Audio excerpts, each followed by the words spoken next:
Hello, welcome back. എല്ലാവർക്കും പുതിയ വീഡിയോയിലേക്ക് സ്വാഗതം. ഞാൻ സുഷ്മിത കിരൺ. ഇന്ന് നമ്മൾ പഠിക്കാൻ പോകുന്നത് രസതന്ത്രത്തിലെ ലോഹങ്ങളും അലോഹങ്ങളും എന്ന് പറഞ്ഞ ഭാഗമാണ് കേട്ടോ. അതിൽ നമ്മൾ 2 ക്ലാസ് ആയിട്ടായിരിക്കും ചെയ്യുക. ലോഹങ്ങളെല്ലാം ഉൾപ്പെടുത്തി ഒരു ക്ലാസ്സും അലോഹങ്ങൾക്കായി മറ്റൊരു ക്ലാസ്സുമാണ് മാറ്റി വെച്ചിട്ടുള്ളത്. പിന്നെ നമ്മൾ പഠിക്കാൻ പോകുന്നത് ലോഹങ്ങളെ കുറിച്ചാണ് കേട്ടോ. മുൻ വർഷങ്ങളിൽ ചോദിച്ചിട്ടുള്ള ചോദ്യങ്ങളും നമ്മൾ SCERT ടെക്സ്റ്റ് ബുക്ക് ബേസ്ഡ് ആയിട്ടുള്ള ഒരു ക്ലാസ് ആണ് ഇന്ന് നടത്താൻ പോകുന്നത്. ഒട്ടും സമയം കളയേണ്ട, let's go to our video. ലോഹങ്ങളെ നമ്മൾ ഇംഗ്ലീഷിൽ എന്താ വിളിക്കാം? മെറ്റലുകൾ എന്ന് വിളിക്കും അല്ലേ? മെറ്റലുകൾ. എക്സാമ്പിൾ പറയുകയാണെങ്കിലോ, നമ്മുടെ സ്വർണം മെറ്റലാണ്, വെള്ളി മെറ്റലാണ്, പ്ലാറ്റിനം മെറ്റലാണ്, അതുപോലെ നമ്മുടെ zinc, sodium, potassium, aluminium, copper, ഇതെല്ലാം തന്നെ എന്താണ്? ലോഹങ്ങൾക്ക് ഉദാഹരണമാണ്. അപ്പൊ ലോഹങ്ങൾ എന്ന് പറയുന്ന ഭാഗം നമ്മൾ എവിടെയാണ് പഠിക്കുന്നത്? SCERTയുടെ 8ാം ക്ലാസ്സിലെ സയൻസ് ടെക്സ്റ്റ് ബുക്കിൽ സ്ഥാനം പിടിച്ചിട്ടുള്ള ടോപ്പിക്കാണ് ലോഹങ്ങൾ കേട്ടോ. അപ്പൊ നമ്മൾ SCERT ബേസ്ഡ് ആയിട്ടുള്ള ക്ലാസ് ആണ് ഇന്ന് എടുക്കാൻ പോകുന്നത്. അതിന്റെ കൂടെ തന്നെ നമ്മൾ പ്രീവിയസ് ഇയർ ചോദിച്ചിട്ടുള്ള കുറച്ച് ചോദ്യങ്ങളൊക്കെ ഉൾപ്പെടുത്തുന്നുണ്ട്. അപ്പൊ നമ്മുടെ ക്ലാസ് മുഴുവനായിട്ടും കാണുക, അതിന്റെ കൂടെ തന്നെ അങ്ങ് പഠിച്ചു പോവുക. ഓക്കെ, സോ നമുക്ക് തുടങ്ങാം.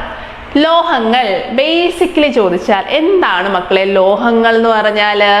ഇലക്ട്രോണുകളെ വിട്ട് നൽകുന്നവരെയാണ് നമ്മൾ എന്ത് വിളിക്കുന്നേ? ലോഹങ്ങൾ എന്ന് വിളിക്കുന്നത്. എന്താണ്?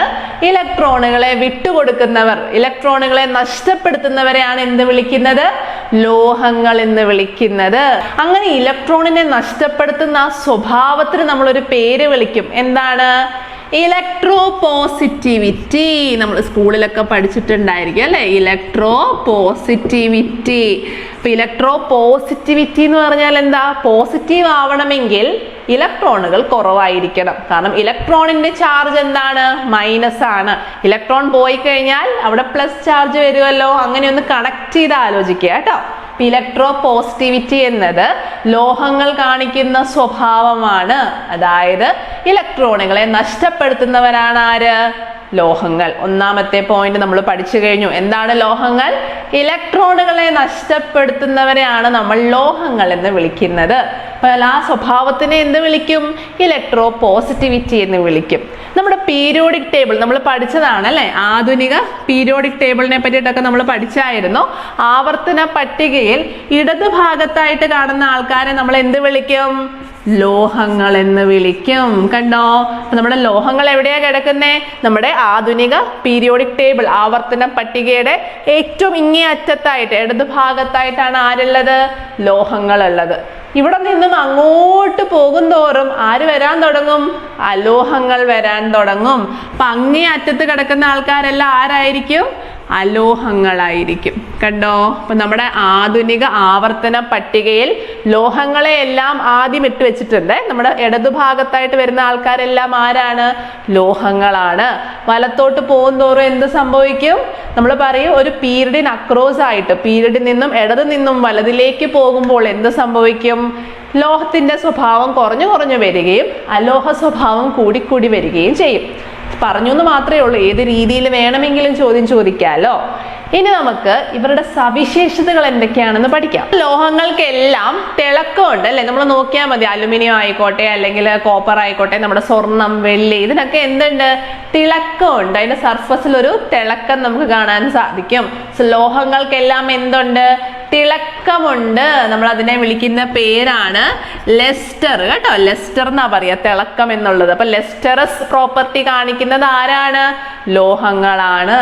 തിളക്കമാർന്ന പ്രതലം, അല്ലെങ്കിൽ എന്താ പറയാ, തിളക്കമുള്ള സർഫസ്, അല്ലെങ്കിൽ അവർക്ക് തിളക്കമുണ്ട് എന്നൊക്കെ പറയാം. ഓക്കെ, അപ്പൊ ലോഹങ്ങൾക്ക് എന്തുണ്ട്? തിളക്കമുണ്ട്. ലെസ്റ്റർ പ്രോപ്പർട്ടി കാണിക്കാനുള്ള കഴിവുണ്ട്. എക്സാമ്പിൾ വെച്ചങ്ങ് ഓർത്താൽ മതി. അപ്പൊ നമ്മൾ തെറ്റിക്കത്തില്ല കേട്ടോ. ഇനി അടുത്ത പ്രോപ്പർട്ടി നോക്കിക്കേ. നമുക്ക് ഈ സ്വർണം വളയൊക്കെ ഉണ്ടാക്കുന്ന എങ്ങനെയാ? അവര് ഈ സ്വർണത്തിനെ ആടിച്ച് ഇങ്ങനെ വലിയ നൂല് പോലെയൊക്കെ ആക്കി അതിനെ ഇങ്ങനെ ഷേപ്പിലാക്കി ഉരുട്ടിയെടുക്കുകയൊക്കെ ചെയ്തിട്ടല്ലേ? അപ്പോ ലോഹങ്ങളെ എല്ലാം തന്നെ നമുക്ക് എന്ത് ചെയ്യാൻ സാധിക്കും? നമുക്ക് കമ്പി പോലെ, നേരത്തെ കമ്പി പോലെ ഉരുട്ടിയെടുക്കാൻ സാധിക്കും. ആ പ്രോപ്പർട്ടി അല്ലെങ്കിൽ ആ സ്വഭാവത്തിനെ വിളിക്കുന്ന പേരാണ് ഡക്റ്റിലിറ്റി കേട്ടോ. എന്താണ്? ഡക്റ്റിലിറ്റി. ഡക്റ്റിലിറ്റി എന്ന് പറഞ്ഞാൽ തീരെ കനം കുറഞ്ഞ കമ്പികളാക്കാൻ സാധിക്കും, വയറുകളാക്കാൻ സാധിക്കും. അതാണ് ഡക്റ്റിലിറ്റി. കമ്പികളോ വയറുകളോ ആക്കിയിട്ട് നമുക്ക് ഉരുട്ടിയെടുക്കാൻ സാധിക്കും. ഓക്കെ. ഇനി മൂന്നാമത്തെ പ്രോപ്പർട്ടി, നമ്മൾ ഈ വലിയ കപ്പലൊക്കെ ഉണ്ടാക്കത്തില്ലേ, നമുക്കറിയാം ഇരുമ്പും അലുമിനിയം അങ്ങനത്തെ കുറെ മെറ്റലുകളൊക്കെ ഉപയോഗിച്ചിട്ടാണ് അതിന്റെ സർഫസ് ഒക്കെ ഉണ്ടാക്കുന്നത് അല്ലെ, ഇരുമ്പൊക്കെ ഉപയോഗിച്ചിട്ടാണ്. അപ്പൊ അതിനെ എന്താ ചെയ്യുന്നേ, അതിനെ അടിച്ചു പരത്തി വലിയ ഷീറ്റ് പോലെയൊക്കെ ആക്കിയതിന് ശേഷമല്ലേ അതിനെ നമ്മൾ കപ്പൽ ഉണ്ടാക്കാനും അല്ലെങ്കിൽ മറ്റുള്ള നമ്മുടെ പാത്രങ്ങൾ ഉണ്ടാക്കാനും ഒക്കെ ഉപയോഗിക്കുന്നത്. അപ്പോ നമ്മുടെ ലോഹങ്ങളെയെല്ലാം നമുക്ക് എന്ത് ചെയ്യാൻ സാധിക്കും, അടിച്ചു പരത്തി ഷീറ്റുകളാക്കാൻ സാധിക്കും. ആ കഴിവിനെ വിളിക്കുന്ന പേരാണ് മാലിബിലിറ്റി. കണ്ടോ, മാലിബിലിറ്റി എന്ന് വിളിക്കും. അപ്പൊ 3 കഴിവുകൾ മനസ്സിലായില്ലേ? സ്വഭാവങ്ങൾ, നമ്മുടെ ലോഹങ്ങളുടെ സ്വഭാവങ്ങളാണ് നമ്മൾ പഠിക്കുന്നേ.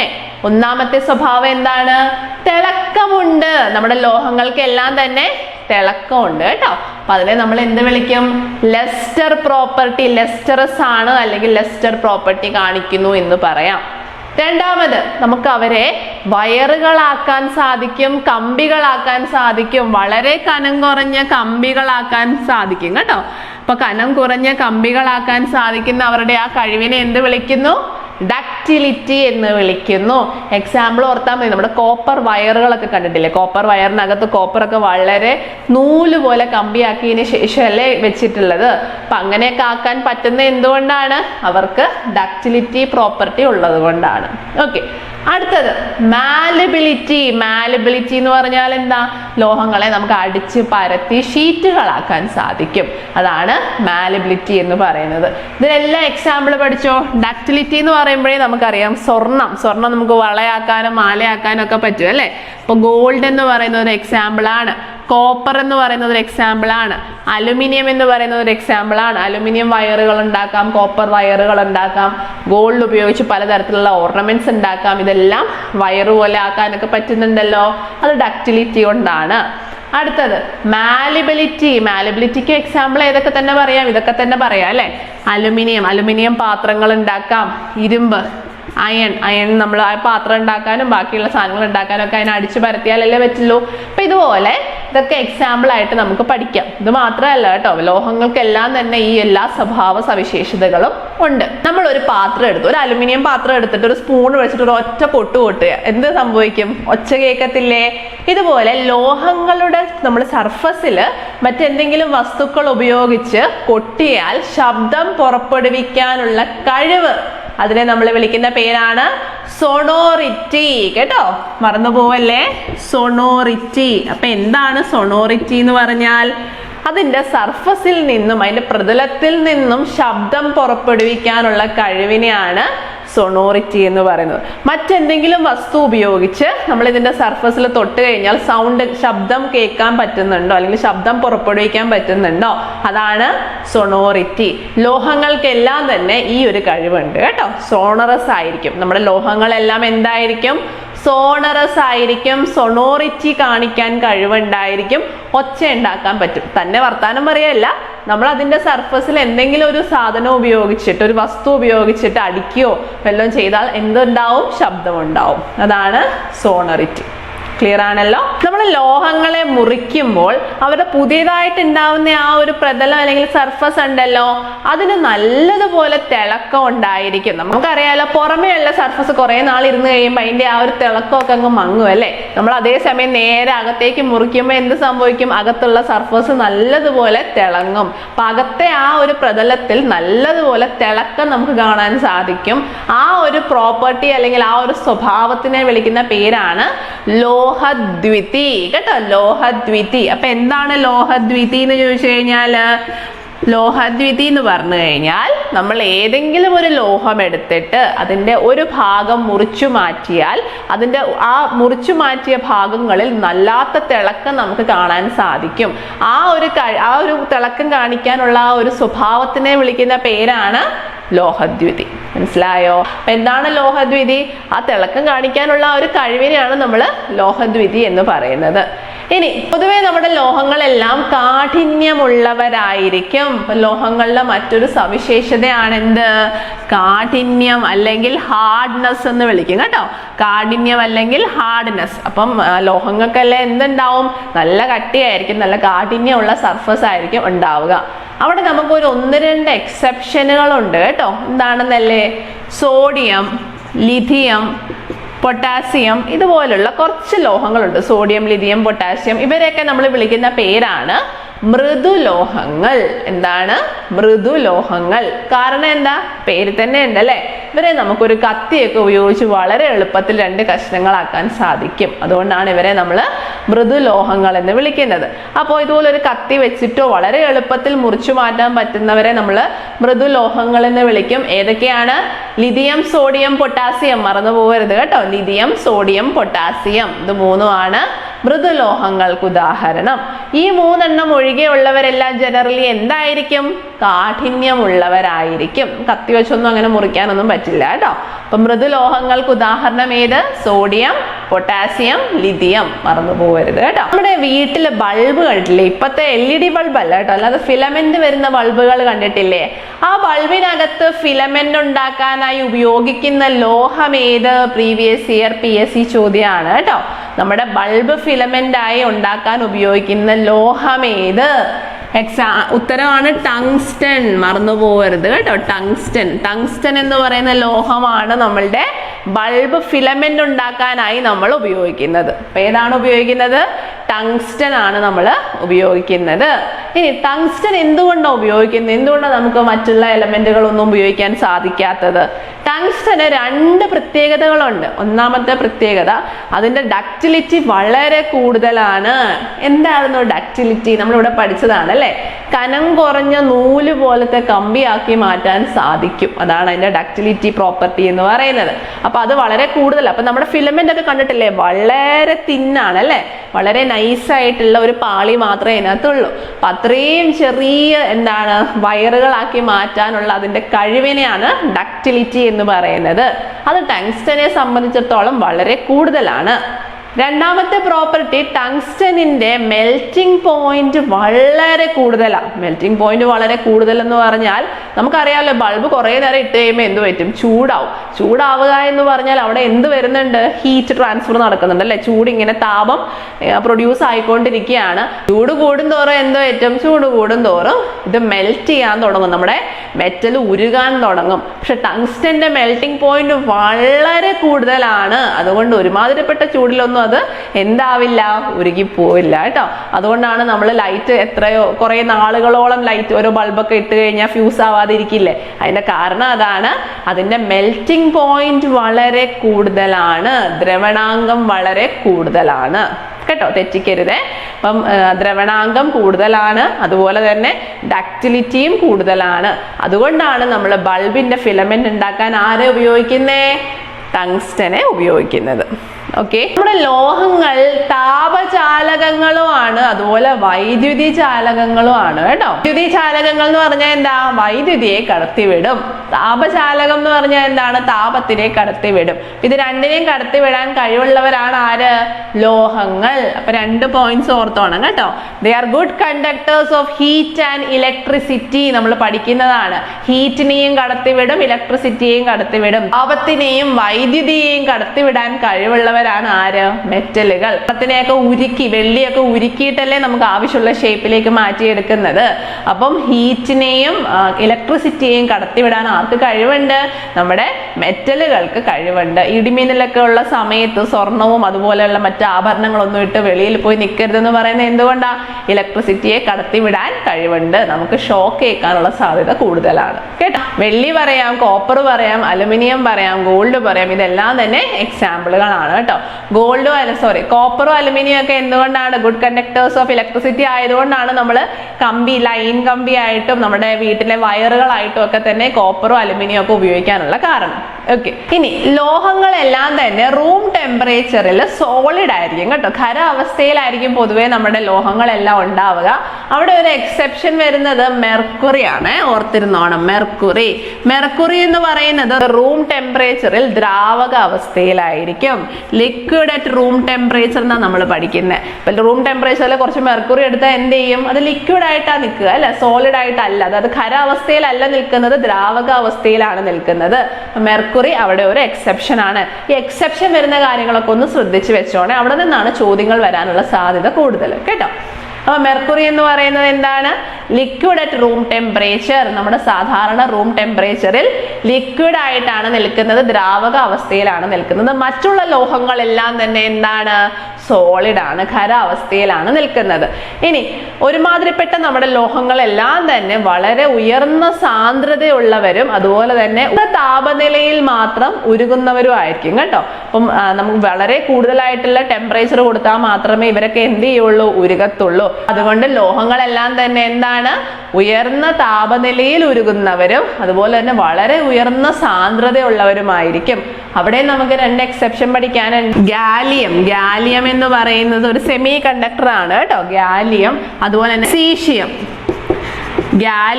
സീഷ്യം, പിന്നെ നമ്മുടെ മെർക്കുറി. 3 പേർക്ക് ഒരു പ്രത്യേകതയുണ്ട്. താഴ്ന്ന താപനിലയിൽ ഇവർ എന്ത് ചെയ്യും? ഉരുകാൻ തുടങ്ങും കേട്ടോ. അപ്പൊ താഴ്ന്ന താപനിലയിൽ ഉരുകുന്ന 3 മെറ്റലുകൾ അല്ലെങ്കിൽ ലോഹങ്ങൾ ഏതൊക്കെയാണ്? Gallium, caesium, mercury. മെർക്കുറിയുടെ 2 പ്രത്യേകത നമ്മൾ പഠിച്ചു. റൂം ടെമ്പറേച്ചറിൽ എന്താണ്? ലിക്വിഡ് ആണ്, ദ്രാവക അവസ്ഥയിൽ കാണപ്പെടുന്നു. അതുപോലെ തന്നെ വളരെ ചെറിയ ടെമ്പറേച്ചറിൽ, വളരെ ചെറിയ താപനിലയിൽ തന്നെ എന്ത് ചെയ്യും? ഉരുകാൻ തുടങ്ങും. അതുകൊണ്ടാണല്ലോ ലിക്വിഡ് ആയിട്ട് നിൽക്കുന്നത്. അപ്പൊ 3 എക്സാമ്പിൾ ഒന്ന് ഓർത്ത് വെച്ചേക്കണം കേട്ടോ. ഗാലിയം ഉണ്ട്, മെർക്കുറി ഉണ്ട്, സീഷ്യം ഉണ്ട്. ഓക്കെ. ലോഹങ്ങളെ കുറിച്ചുള്ള പഠനം അറിയപ്പെടുന്ന പേരാണ് മെറ്റലർജി. എന്താണ്? മെറ്റലർജി കേട്ടോ. നമ്മൾ ഓൾറെഡി എന്താണ് നമ്മുടെ ഓറിന്റെ ഭാഗമൊക്കെ പഠിച്ചപ്പോൾ നമ്മൾ കണ്ടതാണ്. നമ്മുടെ മെറ്റലുകളെ കുറിച്ചുള്ള പഠനം, ലോഹങ്ങളെ കുറിച്ചുള്ള പഠനം അറിയപ്പെടുന്ന പേരാണ് മെറ്റലർജി. ജസ്റ്റ് ഒന്ന് അറിഞ്ഞിരിക്കുക, എങ്ങനെ ചോദ്യം ചോദിച്ചാലും ആൻസർ ചെയ്യാൻ പറ്റണം കേട്ടോ. ഇനി ദ്രവണാങ്കവും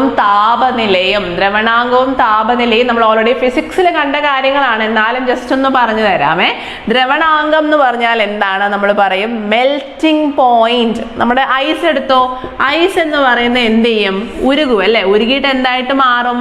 വെള്ളമായിട്ട് മാറും. അങ്ങനെ നമ്മുടെ ഐസ് ഉരുകുന്നതിനെ നമ്മൾ വിളിക്കുന്ന പേരാണ് മെൽറ്റിംഗ് പോയിന്റ്. കണ്ടോ, നമ്മളിങ്ങനെ കുറേ നേരമായിട്ട് ചൂടിങ്ങനെ കൊടുത്തുകൊണ്ടിരുന്ന, ചൂട് കൊടുക്കുക എന്ന് പറഞ്ഞാൽ പുറത്ത് ഐസ് എടുത്ത് വെച്ചു. പുറത്ത് ഐസ് എടുത്ത് വെക്കുക എന്ന് പറഞ്ഞാൽ എന്ത് ചെയ്യും? പുറത്തുനിന്നുള്ള ചൂടിനെ എല്ലാം അത് വലിച്ചെടുക്കും. അപ്പൊ പുറത്തുനിന്ന് ചൂടിനെ വലിച്ചെടുത്തിട്ട് ഒരു പർട്ടിക്കുലർ താപനില എത്തുമ്പോൾ അത് എന്ത് ചെയ്യും?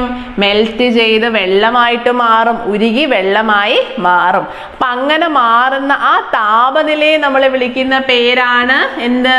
Melting point. കണ്ടോ, ടെമ്പറേച്ചർ ആണ്. ഇപ്പൊ ചിലപ്പോൾ നമ്മൾ പറയല്ലേ 0 ഡിഗ്രി സെൽഷ്യസിൽ ഐസ് ആയിട്ട് മാറുന്നു. അപ്പം 0 ഡിഗ്രി സെൽഷ്യസ് എന്നാ പറയാം. അപ്പൊ നമ്മൾ ടെമ്പറേച്ചർ, താപനിലയാണ് അവിടെ അളക്കുന്നത്.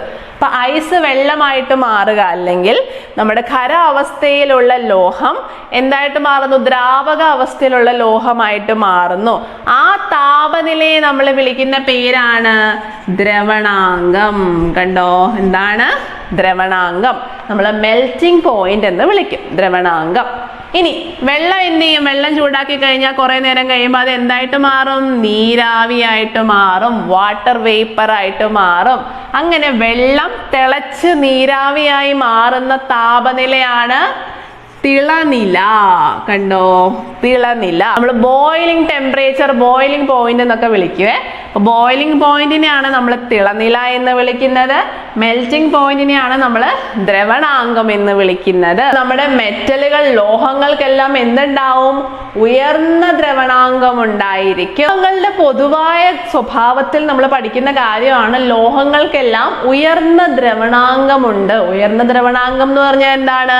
സോളിഡ് സ്റ്റേറ്റിൽ നിന്നും, അതായത് ഖരാവസ്ഥയിൽ നിന്നും അതിനെ നമുക്ക് ദ്രാവക അവസ്ഥയിലേക്ക് മാറ്റണമെങ്കിൽ ഒരുപാട് ടെമ്പറേച്ചർ കൊടുക്കേണ്ട വരും. അപ്പോൾ ഒരുപാട് ഹൈ ടെമ്പറേച്ചറിൽ മാത്രമേ എന്ത് ചെയ്യാൻ പറ്റുള്ളൂ? നമുക്ക് അതിനെ ഒരു ഫേസിൽ നിന്നും മറ്റേ ഫേസിലേക്ക് മാറ്റാൻ സാധിക്കുകയുള്ളൂ. അപ്പൊ നമ്മൾ എന്ത് പറയും? നമ്മുടെ ലോഹങ്ങൾക്കെല്ലാം ഉയർന്ന ദ്രവണാങ്കമുണ്ട്. മനസ്സിലായോ? അന്തരീക്ഷവുമായിട്ടുള്ള പ്രവർത്തനം. നമ്മുടെ ലോഹങ്ങൾ അന്തരീക്ഷവുമായിട്ട് കോണ്ടാക്റ്റിൽ വന്നു കഴിയുമ്പോൾ എന്ത് സംഭവിക്കും? അന്തരീക്ഷത്തിൽ ആരുണ്ട്? വായു ഉണ്ട് അല്ലെ? ഓക്സിജനും അങ്ങനെ ഒരുപാട് വേറെ എലമെന്റുകളൊക്കെ അടങ്ങിയിട്ടുണ്ട്. ഈ വായുവുമായിട്ട് സമ്പർക്കത്തിൽ വരുമ്പോൾ നമ്മുടെ ലോഹങ്ങളുടെ തിളക്കം മങ്ങാൻ തുടങ്ങും. എന്ത് സംഭവിക്കും?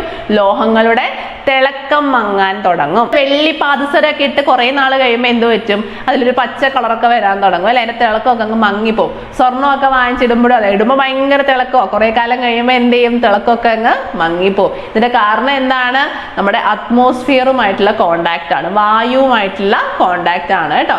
അപ്പോൾ അന്തരീക്ഷവുമായി പ്രവർത്തിച്ചാൽ എന്ത് സംഭവിക്കും, തിളക്കം മങ്ങിപ്പോകും കേട്ടോ, തിളക്കം മങ്ങിപ്പോകും. ഇനി ഓരോ മെറ്റലിനെയും ഓരോ എലമെന്റുമായിട്ടാണ് റിയാക്ട് ചെയ്യുന്നത് കേട്ടോ. നമ്മുടെ വെള്ളിയുമായിട്ട് റിയാക്ട് ചെയ്യുന്ന അന്തരീക്ഷത്തിലെ എലമെന്റ് ആയിരിക്കില്ല ചിലപ്പോൾ നമ്മുടെ ഓടുപാത്രങ്ങളുമായിട്ട് റിയാക്ട് ചെയ്യുന്നത്. അപ്പൊ എല്ലാ മെറ്റലുകളുമായിട്ടും ഓരോ വ്യത്യസ്തമായിട്ടുള്ള എലമെന്റുകളാണ് റിയാക്ട് ചെയ്യുന്നത്.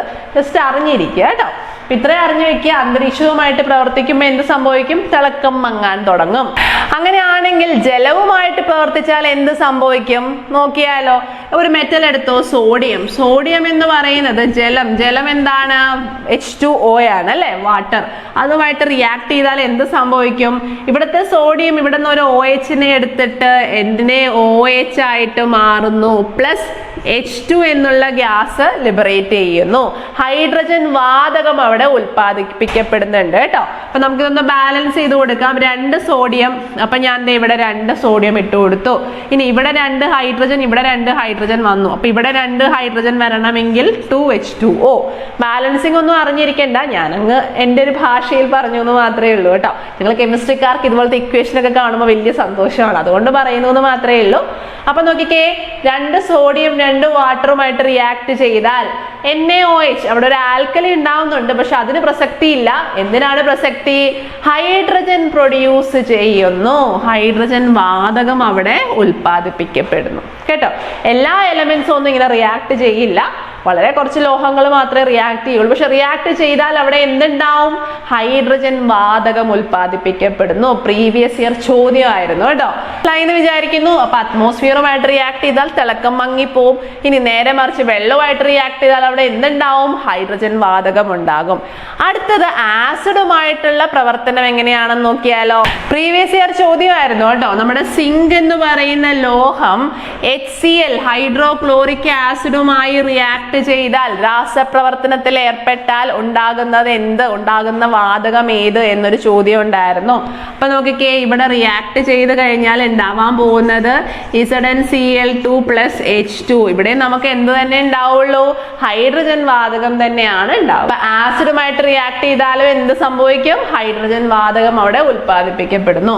HCl വേണമെന്നല്ല, വേറെ ഏതെങ്കിലും എടുക്കാലോ. നോക്കിക്കോ, അയൺ എന്ന് പറയുന്നത് H2SO4 റിയാക്ട് ചെയ്തു. അപ്പൊ എന്ത് സംഭവിക്കും, FeSO4ഉം H2ഉം അവിടെ ഉണ്ടാവുന്നു. അപ്പൊ അവിടെ ഉണ്ടാവുന്ന വാതകം ഏതാണ്, ഹൈഡ്രജൻ വാതകമാണ് കേട്ടോ. അപ്പൊ അവിടെ ഒരു സംയുക്തവും ഉണ്ടാവും, അതിനോടൊപ്പം തന്നെ ഹൈഡ്രജൻ വാതകം പുറന്തള്ളപ്പെടുന്നു. അപ്പൊ വെള്ളമായിട്ട് റിയാക്ട് ചെയ്താൽ എന്തുണ്ടാവും, ഹൈഡ്രജൻ വാതകം ഉണ്ടാവും.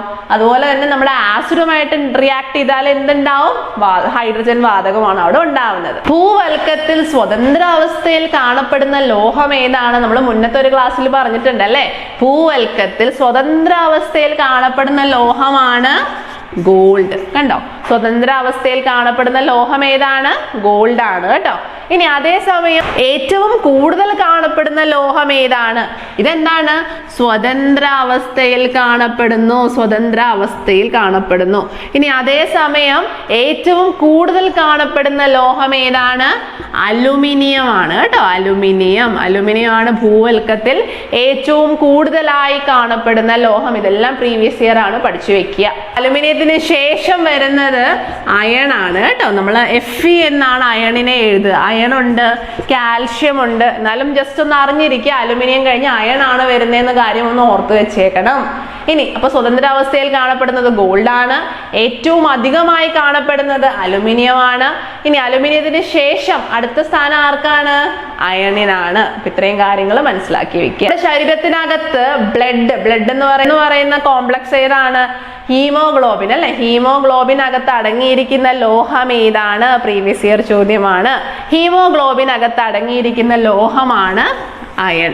കണ്ടോ, നമുക്ക് ഹീമോഗ്ലോബിൻ ഡെഫിഷ്യൻസി HB കുറവാകുമ്പോൾ ഡോക്ടർ എന്ത് പറയും?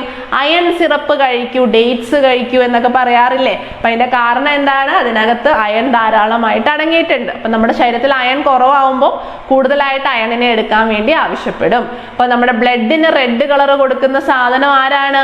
ഹീമോഗ്ലോബിൻ ആണ്. ഹീമോഗ്ലോബിൻ അകത്ത് അടങ്ങിയിരിക്കുന്ന ലോഹം ഏതാണ്? അയൺ ആണ്. ഓക്കെ, ഇനി അങ്ങനെയാണെങ്കിൽ നമ്മുടെ ശരീരത്തിൽ പല്ല്, എല്ല് മുതലായവയ്ക്കൊക്കെ അടങ്ങിയിരിക്കുന്ന ലോഹം ഏതാണ്? കാൽഷ്യം ആണ് കേട്ടോ. പല്ലിനകത്തും അതുപോലെ തന്നെ നമ്മുടെ എല്ലുകൾക്കകത്തും ഒക്കെ അടങ്ങിയിരിക്കുന്നത് കാൽഷ്യം ആണ്. കാൽഷ്യത്തിന്റെ ഡെഫിഷ്യൻസി വരുമ്പോഴാണ് എല്ല് തേയ്മാനം, അതുപോലെ തന്നെ പല്ലിനൊക്കെ പ്രശ്നങ്ങൾ, പല്ല് ഊരിപ്പോകുന്ന അവസ്ഥയൊക്കെ വരുന്നത് കാൽഷ്യം ശരീരത്തിൽ കുറയുമ്പോഴാണ്. ഈ നമ്മുടെ അമ്മമാർ എന്ത് ചെയ്യും? നമ്മുടെ കുഞ്ഞുങ്ങൾക്ക് ധാരാളം പാല് കൊടുക്കും അല്ലെ? ഇപ്പൊ 2 വയസ്സിൽ പാലുകൂടി നിർത്താൻ പറയും. പക്ഷെ 5 വയസ്സ് വരെയൊക്കെ പാല് കൊടുക്കുന്ന അമ്മമാര് പണ്ടത്തെ കാലത്ത് ഉണ്ടായിരുന്നു. അവർക്കൊക്കെ ഒരു 30-40 വയസ്സ് കഴിയുമ്പോഴേ എന്ത് ചെയ്യും? എല്ല് തേയ്മാനം പ്രശ്നങ്ങൾ വരാൻ തുടങ്ങും. കാരണം എന്താ?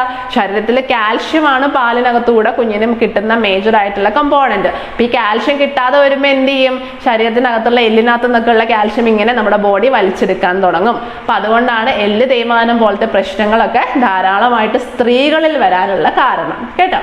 അപ്പൊ കാൽഷ്യം ആണ് എല്ലിനകത്തും പല്ലിനകത്തും ഒക്കെ അടങ്ങിയിട്ടുള്ള മെയിൻ കമ്പോണന്റ്. ഓക്കെ, ഇനി നമ്മുടെ കോശങ്ങൾക്ക് ആവശ്യമായിട്ടുള്ള ലവണങ്ങൾ ഏതൊക്കെയാണ്?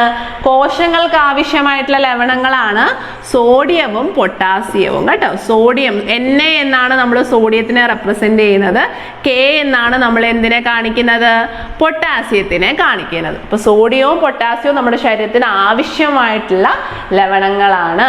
നമ്മുടെ ബോഡിയിൽ ഇതൊക്കെ കുറഞ്ഞു പോകുമ്പോൾ വല്ലാത്ത ക്ഷീണം, തളർച്ച പ്രശ്നങ്ങളൊക്കെ വരുമ്പോൾ നമ്മൾ എന്ത് ചെയ്യും? ഹോസ്പിറ്റലിൽ പോയി ട്രിപ്പ് വഴി സോഡിയവും പൊട്ടാസ്യവും ഒക്കെ നമ്മുടെ ശരീരത്തിലേക്ക് കയറ്റി കൊടുക്കും. ഇനി ഇതൊന്നും അല്ലാതെ വളരെ കുറച്ച് മറ്റു ലോഹങ്ങൾ നമ്മുടെ ബോഡിക്ക് ആവശ്യമാണ്. മെയിൻ ആയിട്ട് ഇതൊക്കെ ഒന്ന് പഠിച്ചു വെക്കുക. ഓക്കെ, ഇതെല്ലാം തന്നെ പല പ്രാവശ്യമായിട്ട് ചോദിച്ച ചോദ്യങ്ങളും കൂടെയാണ്. അതുകൊണ്ട് എന്താണെങ്കിലും മറന്നു പോവാതെ എവിടെയെങ്കിലും എഴുതി വെച്ച് തന്നെ പഠിക്കുക. മണ്ണെണ്ണയിൽ സൂക്ഷിക്കുന്ന ലോഹം ഏത്? മണ്ണെണ്ണയിൽ സൂക്ഷിക്കുന്ന ലോഹമാണ് സോഡിയം കേട്ടോ. ഓർത്ത് വെച്ചോണം. നമ്മുടെ കെമിസ്ട്രി ലാബിലൊക്കെ കയറിയിട്ടുള്ള കുട്ടികളാണെങ്കിൽ അറിയായിരിക്കും, മണ്ണെണ്ണയ്ക്കകത്താണ് ഈ സോഡിയം ഇട്ട് വെക്കുക. അപ്പൊ നമ്മൾ അനാലിസിസ് ഒക്കെ ചെയ്യാൻ വേണ്ടി സോഡിയം എടുത്ത് ടിഷ്യൂ പേപ്പറിലൊക്കെ ഇട്ട് നല്ലപോലെ ടാപ്പ് ചെയ്ത് ഡ്രൈ ആക്കിയൊക്കെ എടുക്കാറുണ്ട്. വെള്ളത്തിലിട്ട് കഴിഞ്ഞാൽ എന്ത് സംഭവിക്കും? തീ പിടിക്കും. അതുകൊണ്ടാണ് നമ്മൾ ഇതിനെ മണ്ണെണ്ണയ്ക്കകത്തിട്ട് സൂക്ഷിക്കുന്നത്. മണ്ണെണ്ണയ്ക്കകത്തിട്ട് സൂക്ഷിക്കുന്ന ലോഹം ഏതാണ്? സോഡിയമാണ്. മറ്റൊരു കാര്യം കൂടെ പഠിച്ചു, നമ്മുടെ ശരീരത്തിന്റെ കോശങ്ങൾക്ക് ആവശ്യമായിട്ടുള്ള ലവണം ഏതാണ്? അതും സോഡിയം തന്നെയാണ്. അപ്പോൾ സോഡിയത്തിന്റെ 2 കാര്യങ്ങളും ഓർത്ത് വെക്കുക കേട്ടോ. ഇനി നമുക്കറിയാലോ, കുറെ നാളെ ലോഹങ്ങൾ ഇരുന്ന് കഴിയുമ്പോൾ എന്ത് പറ്റും? ആ ലോഹത്തിന് നാശം സംഭവിക്കും. നമ്മൾ അതിനെ വിളിക്കുന്ന പേരാണ് കൊറോഷൻ. നമുക്കറിയാം അതിന്റെ സർഫസൊക്കെ എന്ത് സംഭവിക്കും? ഓരോ മറ്റുള്ള വേറെ എലമെന്റുകൾ, ലോഹങ്ങളൊക്കെ വന്ന് അടിഞ്ഞുകൂടുകയും സർഫസിലൊക്കെ തന്നെ നാശം സംഭവിക്കുകയും ചെയ്യാം. ഏറ്റവും നല്ല എക്സാമ്പിൾ നമ്മൾ പറയുന്ന ഏതാണ്? ഇരുമ്പാണ് അല്ലെ? അയൺ.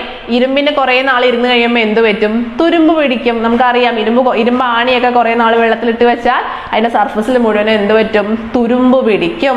റസ്റ്റിംഗ് ഓഫ് അയൺ നമ്മൾ പഠിക്കുന്ന മെയിൻ എക്സാമ്പിൾ ആണ് അല്ലെ? നമ്മൾക്കറിയാം, മെറ്റലുകൾ കുറെ നാൾ ഇരിക്കുമ്പോൾ മെറ്റലുകൾക്ക്, ലോഹങ്ങൾക്ക് നാശം സംഭവിക്കുന്നുണ്ട്. അതിന് നമ്മൾ കൊറോഷൻ എന്ന് വിളിക്കും കേട്ടോ. കൊറോഷൻ. അപ്പൊ നമുക്കറിയാലോ, ഇരുമ്പിന്റെ സർഫസിൽ കുറെ നാൾ എന്ത് ചെയ്യും? ഈ പറയുന്ന വെള്ളം, അതുപോലെ തന്നെ അറ്റ്മോസ്ഫിയറിലുള്ള ഓക്സിജൻ, ഇതൊക്കെ കോണ്ടാക്റ്റിൽ വരുമ്പോഴേക്കും അവിടെ തുരുമ്പ് ഉണ്ടാവാനുള്ള സാധ്യതയൊക്കെ കൂടും. അപ്പൊ ഈ തുരുമ്പ് ഒഴിവാക്കാൻ വേണ്ടി നമ്മൾ അതിന്റെ സർഫസിൽ സിങ്ക് കോട്ട് ചെയ്ത് കൊടുക്കുക. അങ്ങനെ പല രീതിയിലുള്ള പല മെത്തേഡ്, ഗാൽവനൈസേഷൻ, അങ്ങനെ ഒരുപാട് മെത്തേഡുകളൊക്കെ ഉണ്ട്. അതൊക്കെ ചെയ്തു കൊടുക്കാറുണ്ട്. ഇത്രയും ഇൻഡെപ്ത് ആയിട്ടൊന്നും പഠിക്കേണ്ട, ജസ്റ്റ് ഒന്ന് അറിഞ്ഞിരിക്കുക. ലോഹനാശനത്തിനെയാണ് നമ്മൾ എന്ത് വിളിക്കുന്നത്?